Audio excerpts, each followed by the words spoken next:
Mungkin sudah banyak dari kita yang mengenal istilah Inggris berkuasa atas lautan. Istilah ini menggambarkan kepada kita bagaimana Inggris, sebuah negara kepulauan yang terpisah dari daratan Eropa, dapat menjadi negara dengan wilayah yang terluas sepanjang sejarah manusia. Sampai sekarang, kita masih dapat merasakan peninggalan dari masa-masa ketika Inggris menjadi negara adidaya. Kita bisa melihat bagaimana Inggris dapat menjadi bahasa internasional, bagaimana kebiasaan mengkonsumsi teh, kopi dapat tersebar, bagaimana sistem pendidikan Inggris menjadi label yang menjual bagi sekolah-sekolahan, bagaimana perusahaan asal Inggris dapat menyalurkan produk-produknya, serta bagaimana pembagian waktu yang kita kenal sekarang bisa menggunakan istilah GMT atau Greenwich Mean Time dan bukan time zone. Beberapa contoh tersebut mungkin berdampak baik secara langsung maupun tak langsung bagi kehidupan kita saat ini. Namun yang pasti, hal itu sangat berdampak bagi kondisi geopolitik dunia.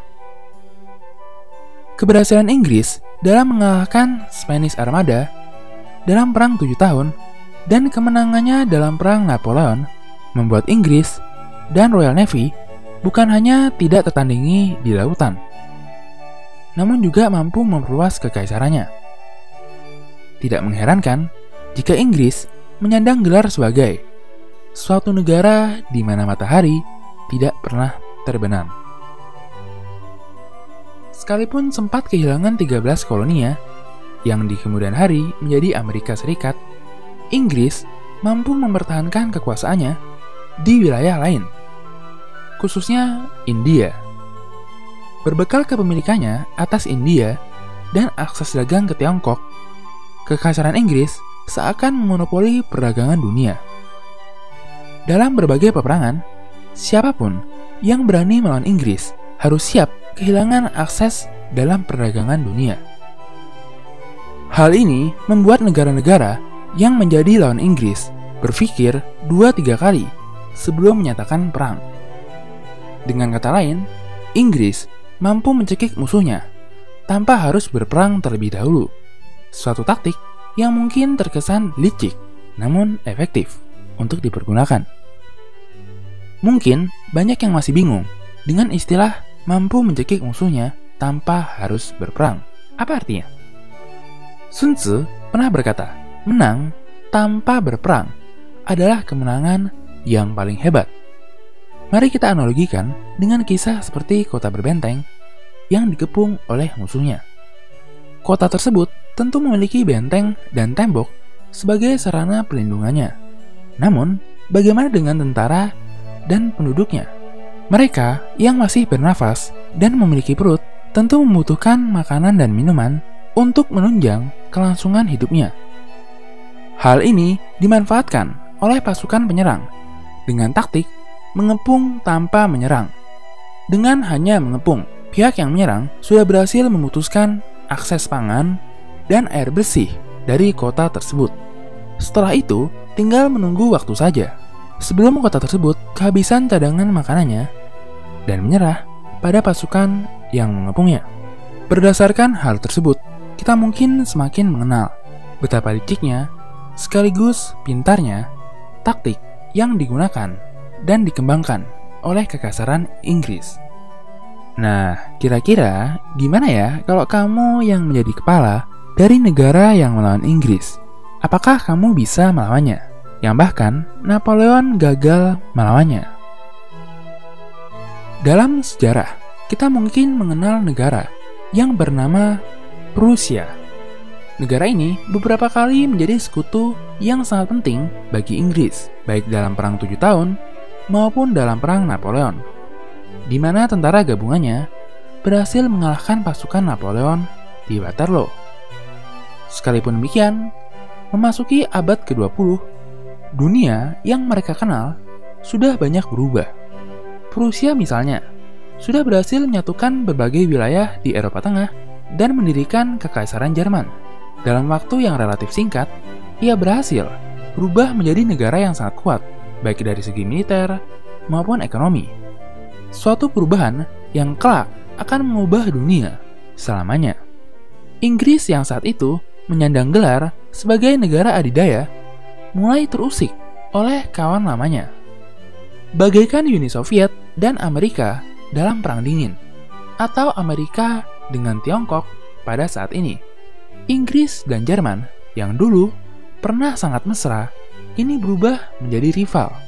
Sekalipun demikian, sebagai negara yang mencetuskan revolusi industri, Inggris sangat menyadari kapasitas industri yang besar sekalipun tidak akan ada artinya tanpa didukung oleh ketersediaan bahan baku.